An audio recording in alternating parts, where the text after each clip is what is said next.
Hey there, horror movie tea sippers. The following podcast will contain spoilers for the movie we are about to review.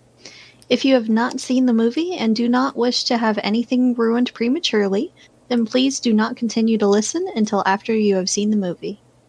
And welcome to the Horror Movie Tea podcast.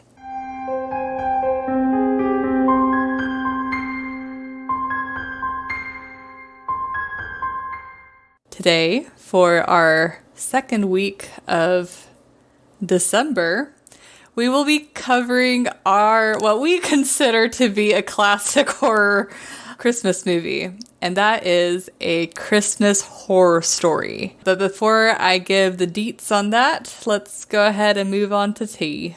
What are you drinking today? I need caffeine, so I am drinking Bigelow Benefits Lean and Fit tea. You've really been favoring that one. I love it.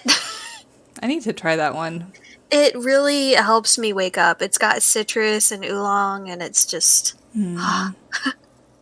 But my cup is super toasty. I'm almost burning my fingers on it. Don't burn your fingers. This is fine. And I'm going with my classic New Me aged Earl Grey. I really wanted to do the some of the brutalities, but we were kind of on a time crunch, so yep. Yeah, you took forever. I'm sorry. But anyways, so for those who have never heard of a horror Christmas story, or a Christmas horror story, I knew I was going to mess it up. A Christmas horror story. Thank you. A Christmas horror story. It is an anthology, but all of the stories are kind of interconnected. So there's not really much of a summary I can give. Yeah, we'd be giving like 4 different summaries. Yeah, and I'm not about that. But yeah.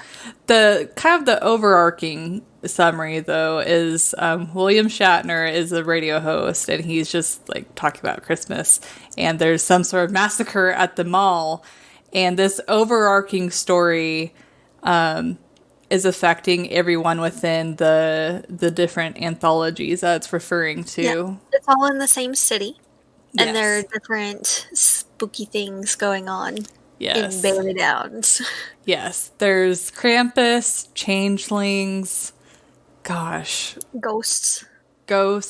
Yes. Is there anything else? Are we missing? Insanity. Yeah, zombies, elf zombies, psycho killers. Specifically Christmas elf zombies. Yes. I think that's probably implied with the big. But well, we got changelings. We got to distinguish between. Okay, that's fair. But yeah, pretty. It's a nice little nest egg. It's got a little bit of everything. It's a little crazy, and it's, I don't know, it's not quite like other anthologies. Most anthologies will do one story at a time. Yeah. And once they finish with one, they go to the next one. This one is all interconnected. Yeah. And it's all going on at the same time. So they're switching between the different storylines at random. Yeah, and you see characters from one story move into another, so you know how they all interconnect. Yes. But so a lot of what I have to say has to do with the entertainment skills. Yeah. So we will go ahead and move to that. Yep. Ooh, this one is kind of hard for me because it's a cheesy movie. It's not a B movie. Super campy. But it's a cheesy movie. Like, it knows what it is, and it completely goes all out. It's amazing. Yeah. And there's a couple of spoops, but it doesn't, like, stick completely to scary. Like, it knows it's goofy. Definitely the scariest one is the changeling one. Like, that one is just creepy. That one's freaky. There are a couple of things in the spirit one that they're very subtle with some of the things. Yeah. And it's kind of creepy that way, and I love that. Yeah. But, so, because, I've said this before in other episodes, some of my ratings go based off of how often I want to see the movie. And this is one movie that I watch at least once a year. Like, sometimes I don't even wait for Christmas because I love it so much and I have to watch it. So I'm going to give... the same. It's like, if we're going off of the 0.5 scale, I would give it a 7.5 because it's not like quite an 8 for me. But if I had to round, I would definitely lean on an 8. Yeah. I honestly completely 100% agree. It's a solid 7.5, closer to an 8 if we had to round it. Mm-hmm. But it's one that, I mean, since it came out in 2015, Alyssa and I have watched this together every year around this time of year. Like, we have to. It is now a tradition. So it is a really good movie. It's got a little bit of something for everyone. And they have fun with it. You can tell. In a lot of the plot lines, you can tell that they just have fun with it. Yes. By far my favorite scene is Santa fighting Krampus. It's like, Krampus, the enemy of Christmas. Or like, it's just so epic and funny. So over the top. And it's even funnier when you know what exactly is going on. Because... just imagining him saying that in the actual setting. Yeah. I just imagine the person's face, the one that he's facing down at that time. Just like what the heck? What? Yeah, it's a crazy, crazy movie. Mm-hmm. But if you guys haven't watched it, you've got to watch it. Like, I feel like even if you're not a huge fan of B movies, you can still get something out of this movie. Because the production is pretty decent, like the effects and stuff, but just the subject of it, it's so cheesy. There is a little bit of gore and some sexual content, but it's a good movie. I will say the only character that I don't really like is, ironically, the William Shatner movie, or the William Shatner character. Really? But it's just... I think he's funny. Well, no, I think he's funny, but he also says some things that I'm like, you know, if someone was watching this movie that didn't, like, celebrate Christmas or didn't, you know, they're just, like, watching it to, like, you know, just watch the movie, then I don't know. But that's just me being hyper sensitive to that. I don't know. I think he's funny, and some of the things he says, like, even if you don't really care for Christmas that much, just watching this and his reaction to some of the things. Like when Norman, the weatherman, puts up the paper that says F Christmas. He's like, you know who saw that? Wow. Jesus saw that. And his dad. Or like, I think the producer's name is like Karen or whatever, but he's like, why don't you press your own button? Susan, yeah. He's just so sassy. Press your own button. So if you guys have not seen this, definitely check it out. I actually bought it off of Amazon Prime. It's worth it, guys. But I know we originally saw it on Netflix, but I don't think it's still on there. I think they took it off. I don't think it's on there, but yeah, I had to get it too. I had to download it. It's worth it.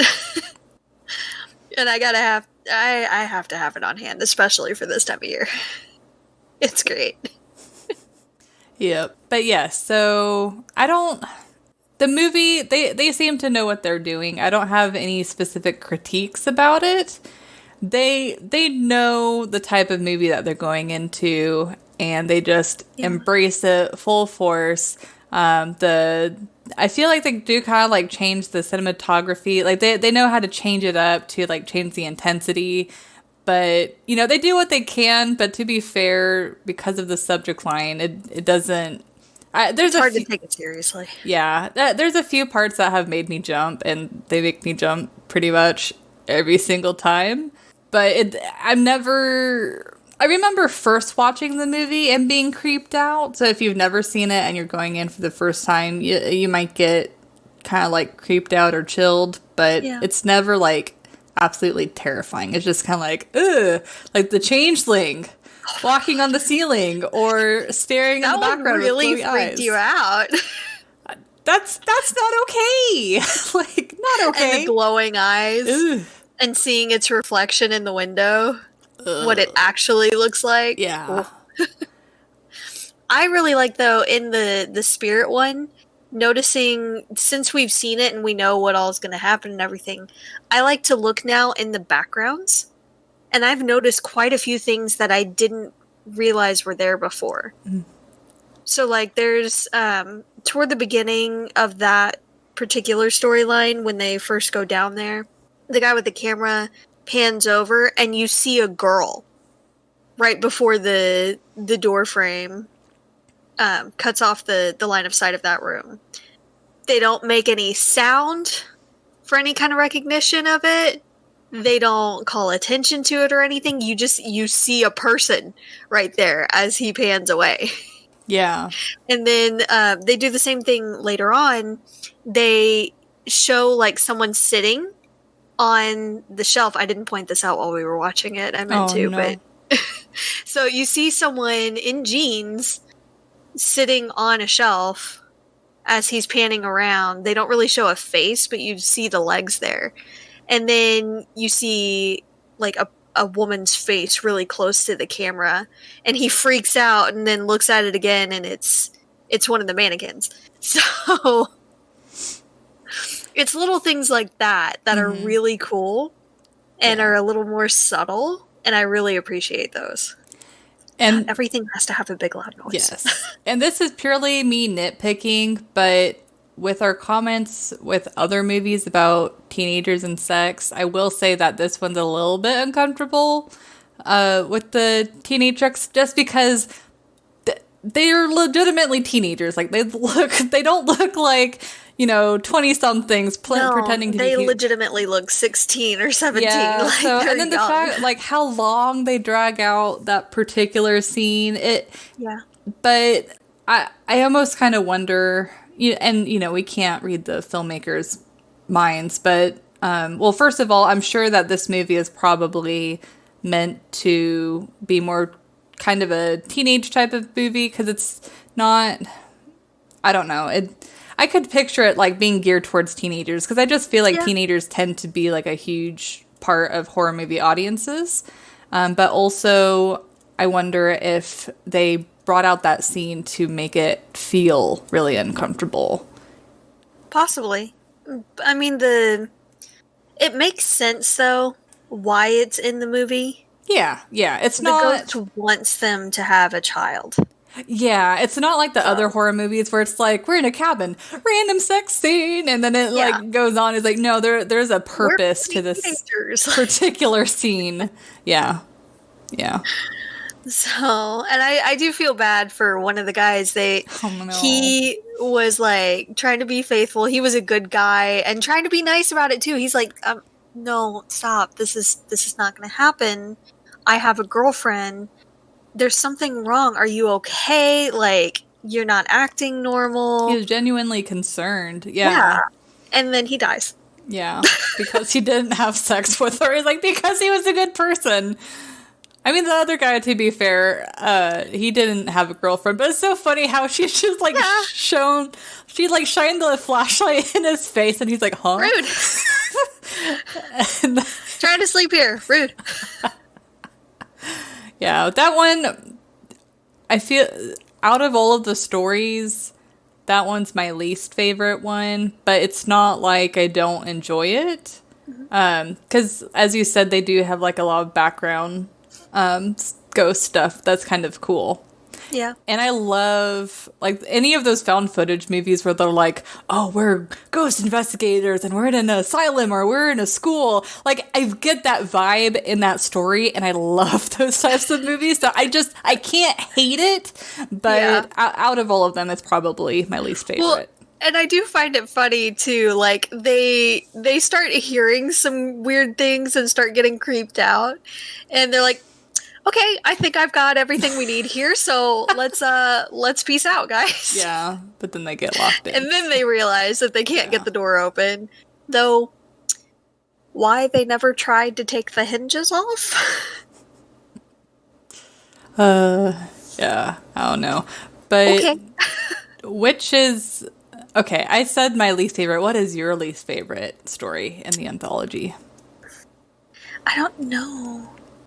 You know the family one too? Like whenever he's like visiting his aunt, that one's not really a top favorite either. I don't know. It's just so bitter. I like them all. I really do.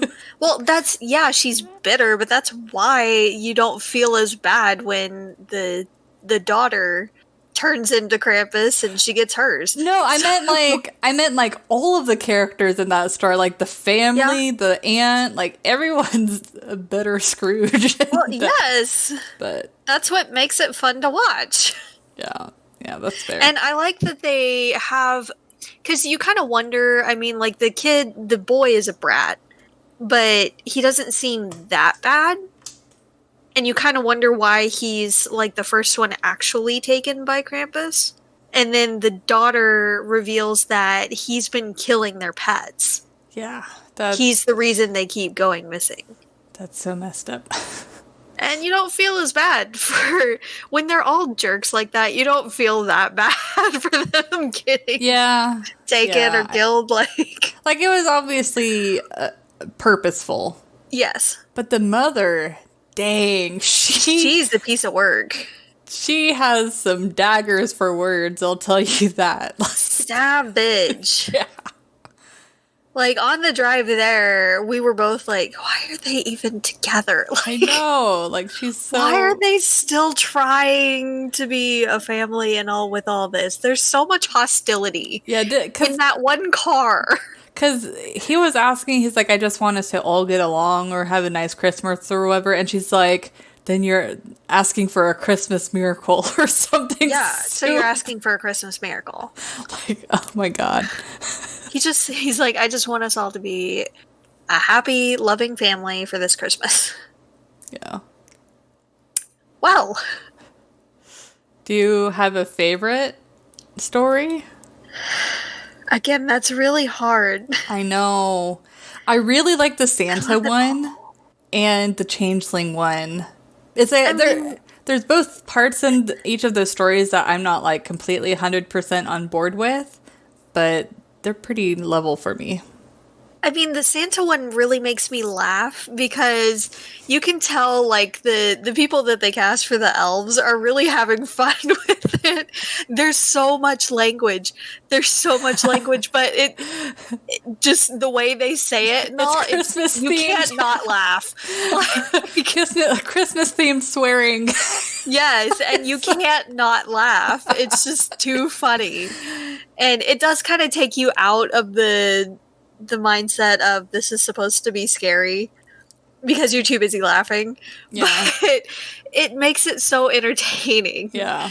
Just to see how much fun they had making this and coming up with these things. Like, who wrote this? I know, right. That would have been so fun, but shall we? So those are fun. And I really like the twist too. Yeah, I really like the twist. Yeah. Yeah. We were saying, right after we finished watching it again, that the first time we watched it, we didn't realize why this... I mean, it seems so random at first. The Santa storyline. The Santa storyline. It seems really random at first, and because everything else is connected. The Changeling story, the dad was the cop that you see in the video for the spirit area under the school. Yeah. And the girl that got them the keys for the spirit area is the daughter in the Krampus story. So they're all connected. And the William Shatner, the DJ guy, is that Krampus family's grandfather. So they're all connected somehow. But the Santa story seems very random by comparison. They don't really have any connecting characters that you recognize or anything until the end, when you realize it was all a complete delusion. And Norman, the weatherman, had snapped, and he was imagining himself as Santa. Yeah. Fighting zombie Christmas elves. I know. It's like, it's hard to because of Krampus. hate or pick a favorite on one story since they all wrap up together in a nice little package. Yes. Like, if it was another anthology where none of them were connected, I think it'd be a lot easier to pick and choose. But yeah, it's tough. Definitely. Mm-hmm. But they're all really fun. They do, like you said before, some have their ups and downs and all, so it's really, really hard to pick a favorite. Mm-hmm. The Changeling one, I feel like that one's a little bit more removed from the other storylines. Yeah. He's the only connection, the dad. Yeah. And it's like barely a connection. Yeah, that's fair. So, well, I guess the chick in the spirit story said that she babysat Will. Yeah. And that's how she got the footage and everything. But yeah. But I'm still glad. That's my favorite. It's like, even though the connection on that one is kind of shaky, I'm glad that they had it in it, because there's not many movies that play around with the changeling lore much, which is a shame because it's super creepy. There are a couple of movies that do, but they're completely into, like, that's what the entire movie is about. Yeah. So, and we'll probably watch a few of those at some point, like The Hole. Yes. Or Changeling, or things like that, but there's a lot of lore that isn't touched on it, and they don't really mention in this movie what happens to the kid. She was one of the lucky ones, and she got her kid back. But there's some lore that says that the child is raised to be basically a slave in that realm, and are made to serve the fae that brought them there. And others say that the kid is eaten or used in some kind of ritual. So, yeah, but she was one of the lucky ones. Yep. But I don't have anything else to add. Do you want to move on to the realism scale? Is there a realism scale with this kind of movie? Well, it's going to be a very low realism scale. I'll give you that. I'd say like Santa actually ending up being like a mall guy that's become psychotic. I actually could kind of believe that, but the changeling and the Krampus. Yeah, I mean, so this movie, I think would probably, I don't know, maybe a 3, because it's not like. It's like the super, like, you know, magical or supernatural parts, like, really drag the movie down. But then the part that you're like, I could probably see that happen, kind of helps pull it up. We gotta set aside a lot of things. Okay. Also, the fact that all of these story things happen at the same time. Okay, what about a 2? Would you accept a 2? I'm thinking a 2. Okay. I will accept a 2. There's nothing really much that the characters do in particular that I would do differently. The only thing is, as you mentioned, whenever they go and try and get out of the school, you mentioned messing with the hinges. Though I do have to argue that some hinges are extremely difficult to get that nail or whatever that is, and they're up. Well, you don't also just have to go after the pin. You can find something there to undo the screws. Or you can... That's fair. ...fit something into the space between the hinge and the door and yank to pull it out completely. Yeah. So there are things you can do to get the door off. But they didn't try. Yeah. Yeah, and then the changeling thing, I feel like the mother, she is trying to keep her husband under control, but she was way too lenient on the kid. And the fact that the father was like, oh, he's being really weird, or just made know that he's a weird kid. But then the mother is like, oh, he hasn't talked for several hours and he's eating like a second full plate full of spaghetti. This is fine. Oh, he stabbed his dad with a fork. This is fine. The thing is, they don't mention that he's not talking. Yeah. That's what bugged the crap out of me. They don't notice. Like, the kid was a chatterbox.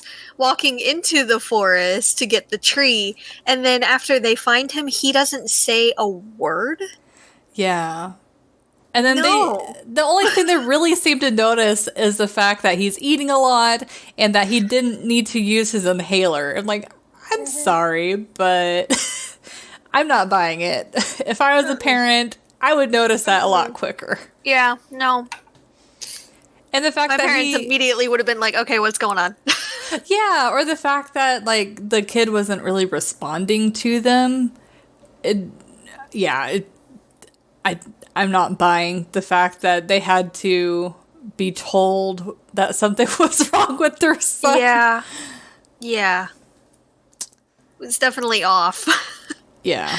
But I love how the guy that had called her was like, it can't feel threatened. Don't let it sense your intentions or anything. She immediately hits it with a baseball bat. With a bat. Like almost immediately after. Oh my god. Like, this movie has so many golden moments. It's just, if you guys haven't seen it yet, seriously, you need to go watch it, because it is... I hope it becomes a Christmas classic for you, or a Christmas tradition for you guys too, because it's great. It is gold. I really wish that this movie got a lot more hype. Like, yeah. Like, I don't really hear anyone else in the horror movie community really talk about it at all. Well, and even when it came out, there was like no fanfare or anything. We found it randomly on Netflix, and we read the description and we're like, that sounds hilarious. Yeah. And we were not disappointed. No, if anything, it exceeded expectations. It did. I want to say there was like a preview or something where like, well, that looks kind of dumb, but let's give it a shot. Yeah, the trailer did not do it justice. Yeah. It was great. Definitely recommend the watch, guys. It is worth it. You will have some laughs. It's not very spooky or anything. There's not many spoops. I feel like the changeling was probably the freakiest thing about it. With the glowing eyes and the crawling on the ceiling and the walls and the things like that. And seeing when she goes to the forest to give it back. Yeah. And you see more of them in the trees and everything, just their silhouettes and their glowing eyes. Yes. No. Yes. No. But so if you guys like this movie or watch it and you like it, please share it with other horror movie fans, because it'd be really cool to give this movie a lot more of a fan base. But more appreciation. Yes. And talking about appreciation, I'm going to segue this into our 1-year anniversary is coming up in February, you guys. And so for Facebook, Twitter, Instagram, and YouTube, we're all aiming to have all of those at least 100 followers or subscribers by the 1 year. So if you can please follow on all of those mediums that you have, share it with a friend or family member or multiple friends and family members that you think would be interested. We want to make this a community to where after we publish an episode, you guys can say your feedback about the movie and we can, comment with you guys and really make this really make this like a horror community. That would be, it's the whole reason why part of the reason why we started this podcast. The other reasons why we like talking about horror movies. We really like horror movies and tea. But it's like, it would be a dream come true if we could get this community up and like really have a base where like we all could, talk about horror movies and what we love about them. Yes. And if you have any other suggestions for movies for us to watch, please, please, please let us know. We have a couple planned for the rest of this month, but January is completely open. So let us know what you guys want us to watch and review. And until the next time, guys, it is the holiday season, so please stay safe and stay spooky. Bye! Bye, guys.